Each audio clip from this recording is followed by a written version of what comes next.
All right, Chapter 22, Neutron Stars and Black Holes. Keep in mind, these come from Type 2 supernova, because, of course, Type 1 supernova, which are, the carbon detonation supernova, we don't think leave enough matter behind to form either a neutron star or a black hole. All right, so anyhow, we're going to explore that in chapter 22. All right, so these are the different topics we're going to cover. All right, as you can see, that this is actually quite a long chapter. All right, so as I was just mentioning, after a Type 1 supernova, remember that's the carbon detonation of a white dwarf that accumulates matter from a companion star. Anyhow, that is not going to leave practically anything behind. After the supernova explosion, a Type 2 supernova, however, this works out in our theoretical models of Type 2 supernovas as well.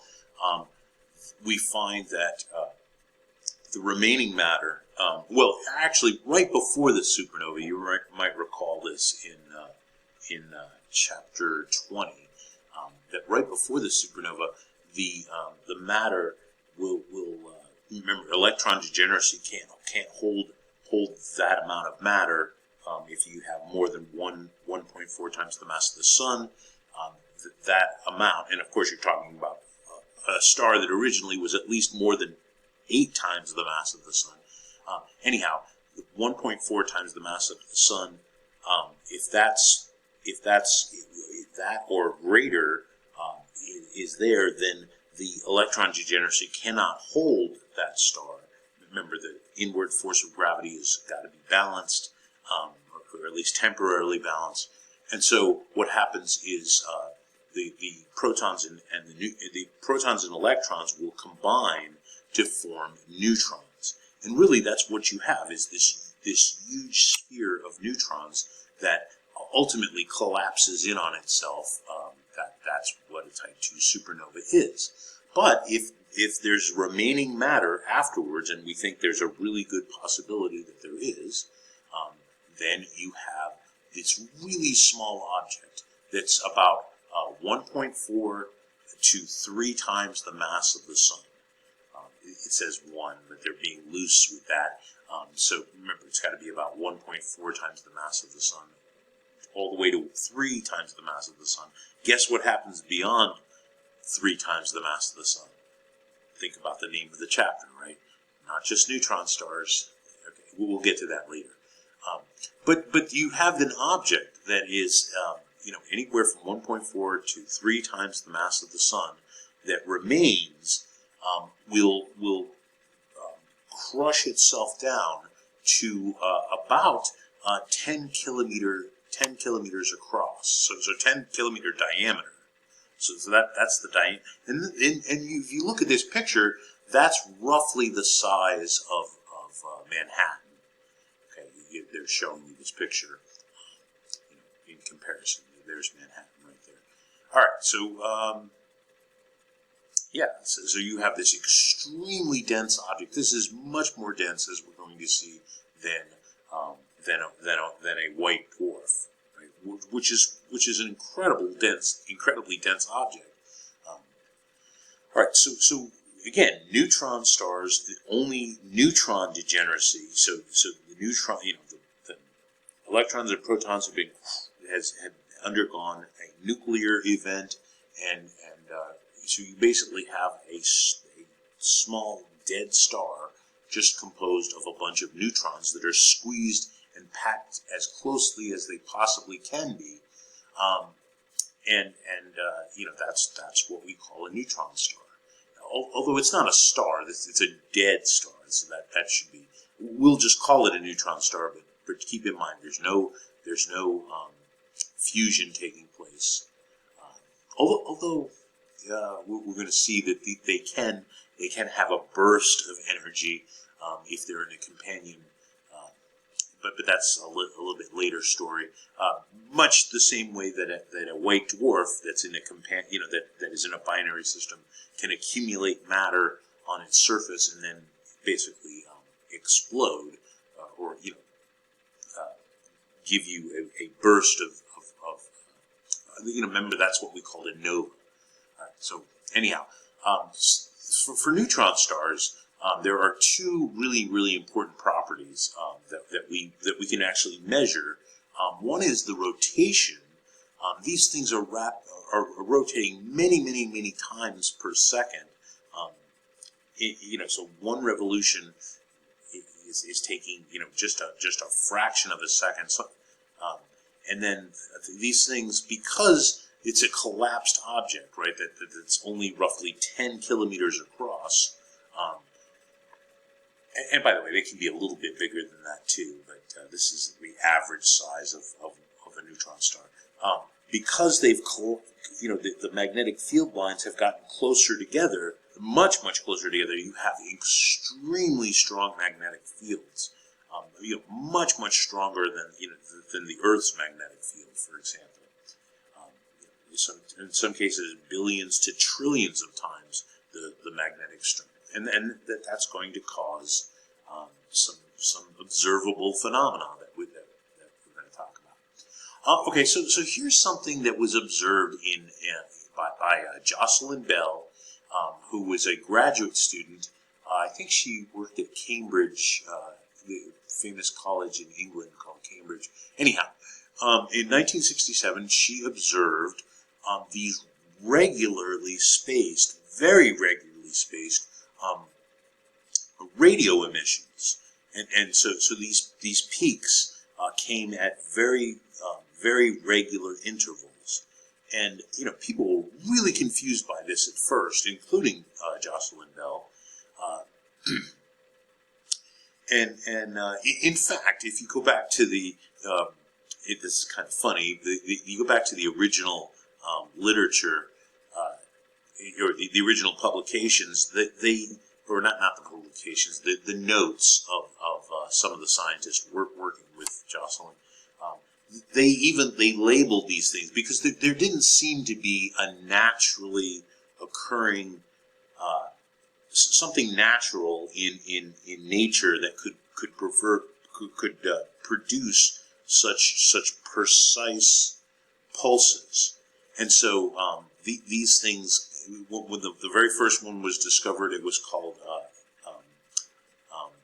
what was it? LGM1, and then there was another one that was discovered. It was called LGM2, and LGM it was kind of a joke, but it was called like Little Green Men 1 and Little Green, because they thought there's nothing natural that could be producing it. There must be intelligent life out there that's producing these pulses.